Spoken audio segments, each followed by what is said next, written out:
Alright, composite functions. A lot of times people call them fog and Gauss functions, but it could be any letter for the name of the function.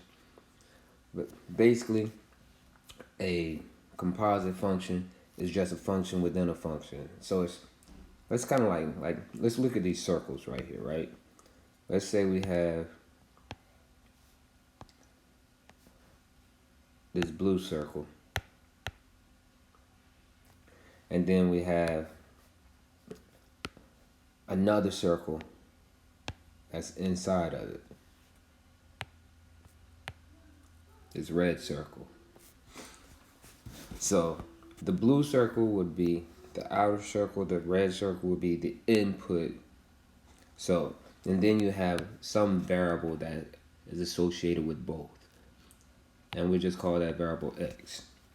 So, looking at these circles, x would appear in the red circle first, and then whatever that generates, you'll input that into the blue circle. So we can kind of like look at these fog and Gauss functions, this f and g.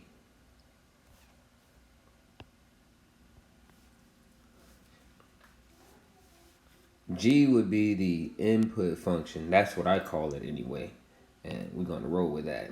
Your input function will always appear on the right. The input function.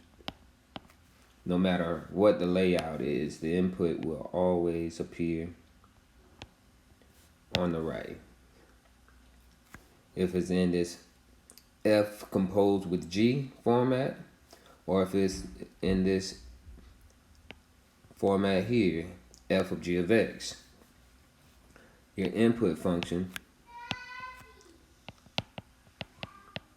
is still going to appear on the right. Now, whenever you're talking about the domain of a composite function, basically all that's saying, man, is if it's in the domain of the input function, it's got to be in the domain of the if it's not in the domain of the input function, then it will not be in the domain of the outer function either. Alright, so before we start talking too much about domains, let's evaluate a few composite functions. Alright, so I like to always say, whenever you're getting ready to evaluate your composite functions, first thing first, identify the input function. So we in part A. Part A, the input function again appears on the right. Which function in part A is on the right? Okay? Boom. Part A, the g function is on the right. So the g function will be your input function. So that's telling you to take that value of 1 and plug it into g first. So we have g of 1 is equal to 4 times 1 cubed plus 1 equals 5. 4 times 1 cubed plus 1 equals 5. Now, if we think about our circles, remember our circles, we have boom, we took the blue, we got the red, and in this case, 1 was our green. So we plug that in, and this whole red becomes 5. So we'll take that red and plug it into the blue, which would, this case, would be F. So now we have F of 5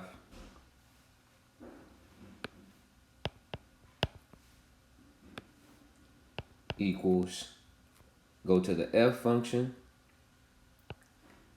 2 times 5 squared plus 3, and that gives us, oh my goodness, what did I just do? I don't know what I did. I'm gonna hit that undo button. Try that again. Equals 2 times 5 squared plus 3. And that is equal to 2 times 25 plus 3 equals 53. You just completed the evaluation of that first composite function. So we have f of g of 1 equals 53. Box that answer, let them know you're complete. Alright, so in part B,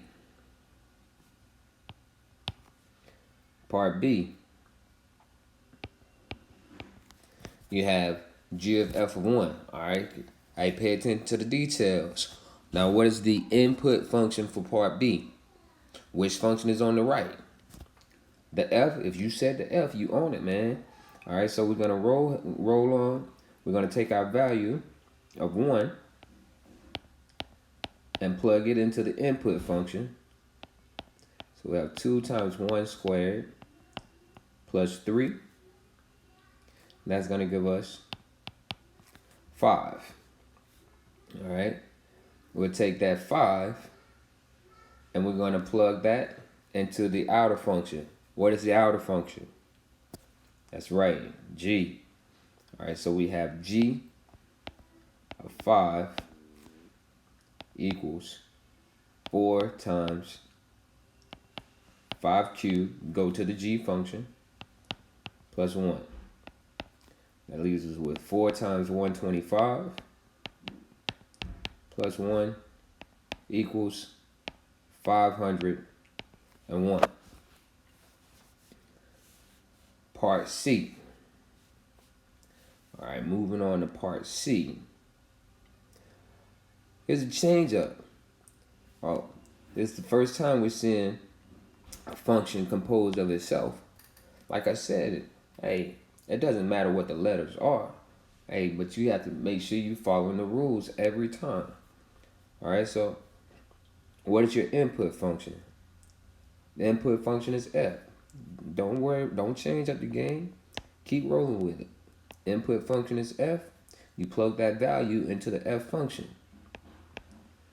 So we have f of negative 2 equals 4 times negative 2 cubed. Oh, did y'all catch that? Did I plug that function into f? Did I plug that value into f? See, I wanted to see if y'all was paying attention. No, I didn't plug it into f. I plugged it into g. But you got to make sure you're on it.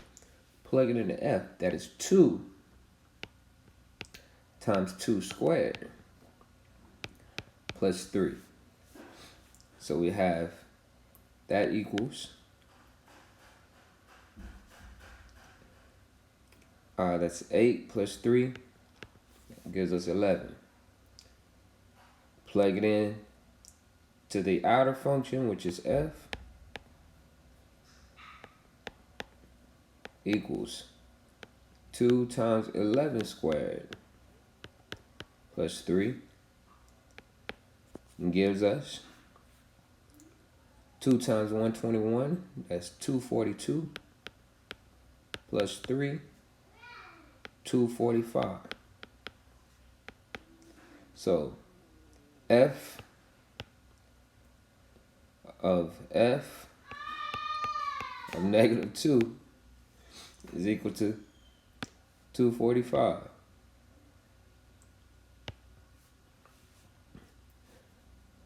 Right here we have g of f of 1 equal 501. All right, so that's it for evaluating composite functions, man. You identify your input function, plug the value into the input function. Whatever value is generated, you plug that into the outer function. All right, let's roll on.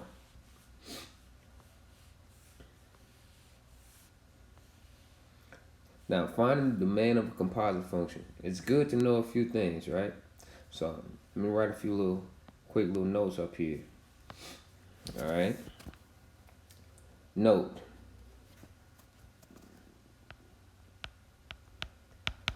if the domains of f of functions f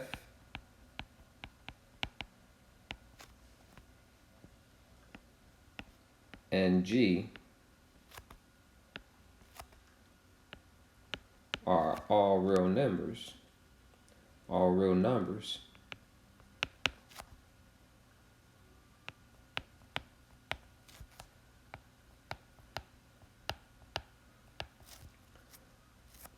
then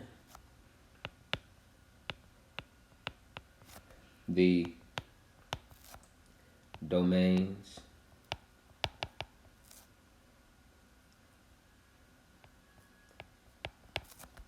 of the composites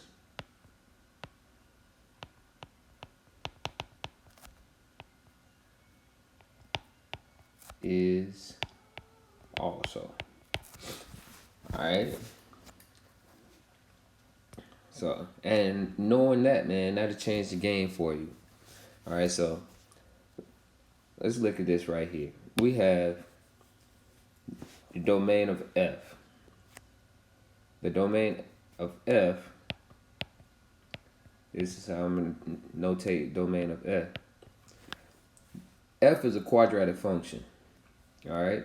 We know it's a quadratic function because of the degree of 2. And everything else is descending, and they're all this other stuff with the exponents are satisfied. We know that the domain of all quadratic functions is all real numbers. G, the domain of G,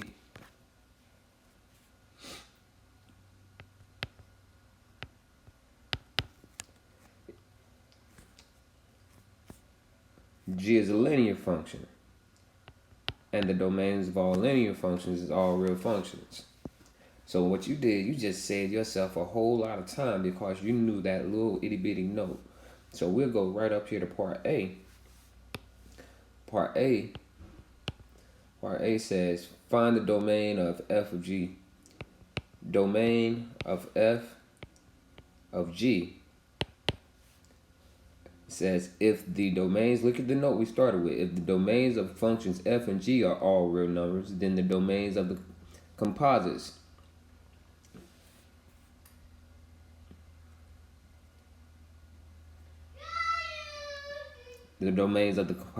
are domains are. Let me change that.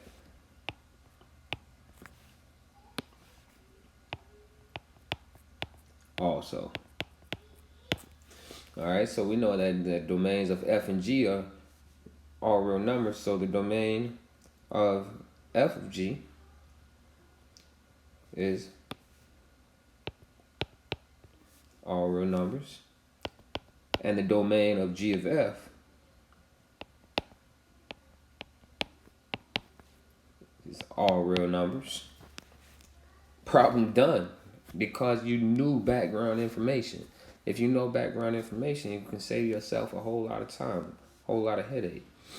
Now, next example ain't gonna be so easy.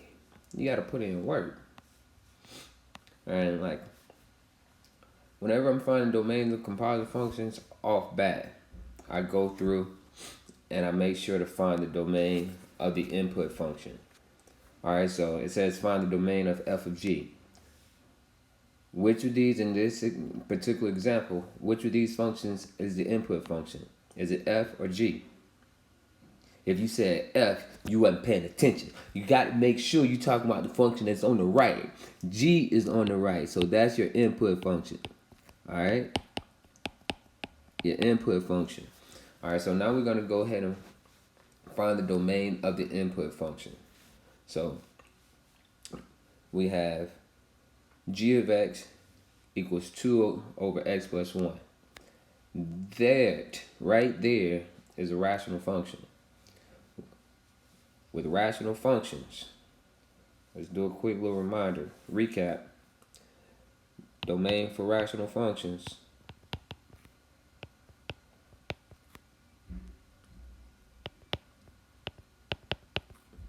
equal P of X over Q of X. This is the layout for rational functions. Q of X cannot equal 0. So you got that variable in the denominator, and you do not want it to equal 0. Alright, so for our particular example, we find the domain of G. We go straight to that denominator,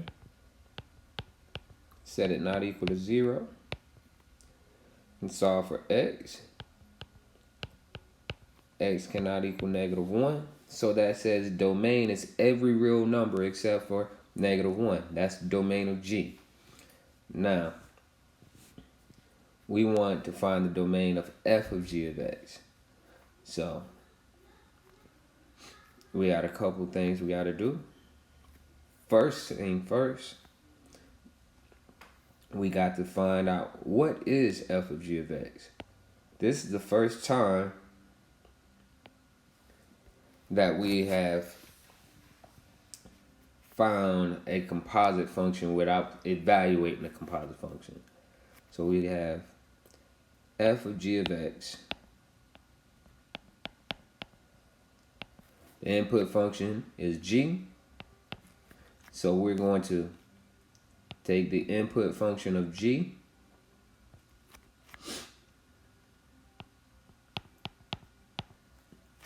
let me change the color, you know what I'm saying? We fancy, so why not be fancy?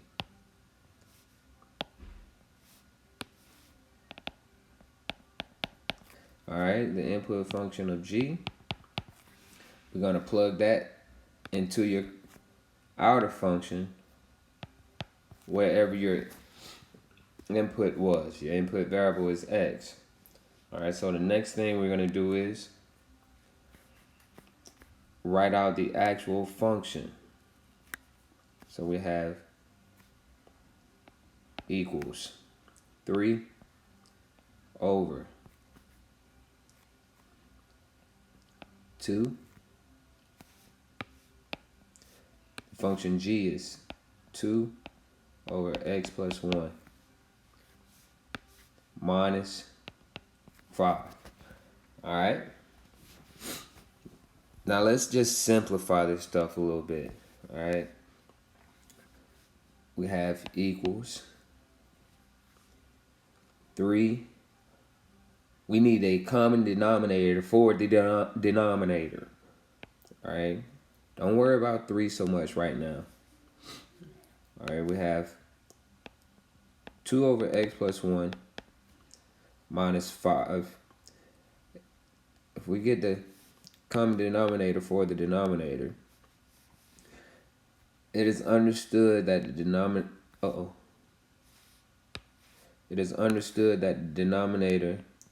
of any whole number is 1. Now, if we apply rational rules to get a common denominator, we'll take 2 times 1. That gives us 2 minus 5 times x plus 1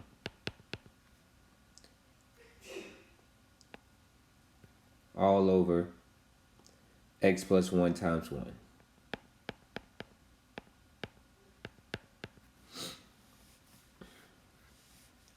Alright, basically that rational rule, it simply says if you have a over b minus c over d, that is equal to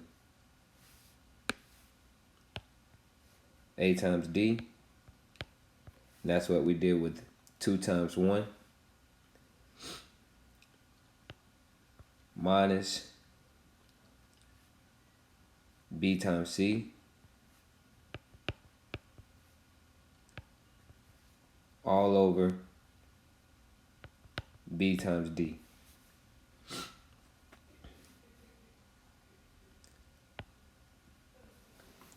Alright, so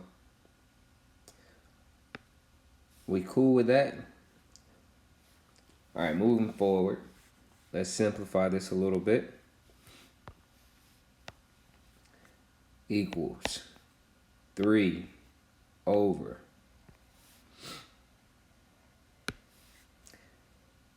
2 minus 5x minus 5 all over x plus 1. All right. Follow the yellow brick road. Oh, you just ain't gonna let me highlight? Well, we ain't got to follow the yellow brick road then. I'll follow the blue road on up here. All right. So we have, boom. Continuing to simplify. 3 over, simplifying the denominator, negative 3 minus 5x all over x plus 1. Alright. What we have right here can easily be rewritten as 3 divided by that blue bar, we just changed it to divided by negative 3 minus 5x over x plus 1. It just took into play a whole lot of stuff. Like, I'm going through all of this just to show you how to find a composite function. I'll show you a shortcut afterwards. Equals 3. Whenever you're dividing, that's the same thing as multiplying by the reciprocal, no matter what it is. And reciprocal is simply flipping your rational expression. So you have x plus 1 over negative 3 minus 5x, and then go straight across. All right, going straight across in your multiplication, you have 3x plus 3 over negative 3 minus 5x. All right. So you found your composite function. Now to find your answer, your domain for your composite function, domain of f of g of x, f composed g. We got another rational function, so we're going to take that rational function, take that denominator, set it not equal to 0, and you get, whenever you solve it, x cannot equal negative 5 over 3. So your solution, don't forget about the part from your input, your final answer. Domain, x cannot be negative 5 over 3, and x cannot equal negative 1. Alright. Alright, I told you I would show you a shortcut. Alright, now to show you a shortcut, you see this piece right here at the very beginning? Alright, if you have a rational function, you can just take that piece right there and set it not equal to 0, because it's still in the denominator, and there's a variable clearly there. So you have, all right, this is completely separate. g of x minus 5 cannot equal 0. So g of x cannot equal 5. And then just solve that. You have 2 over x plus 1, which is g of x, cannot equal to 5. And then again, you come right back out with x cannot equal negative 5 over 3. Same thing, but you needed to know how to input a function inside of another function. All right. We almost there, y'all. All right, show the two functions are equal. Basically, if you take the compositions and those compositions come out to equal x, then the two composite functions are equal. That's all it is. If they do not compose to equal x, then they're not equal. All right, so you have f of g of x. We want to calculate this guy. F of g of x. What is your input function? Yes, the function on the right, and that function on the right is g. So we're going to input g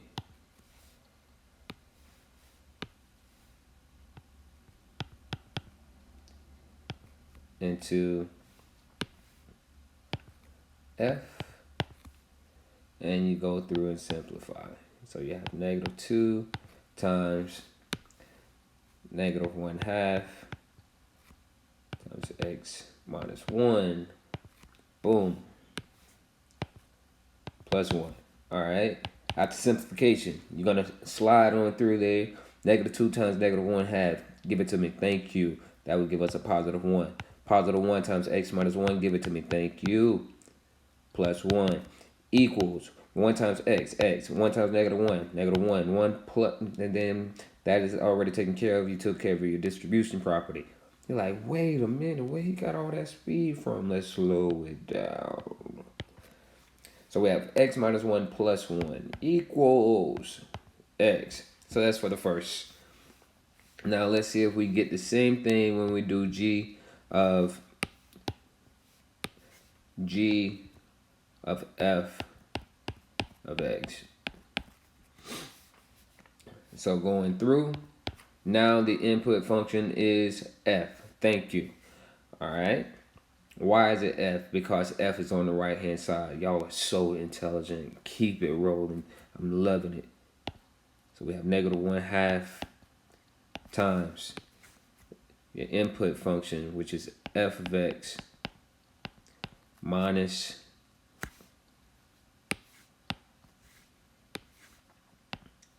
one. All right.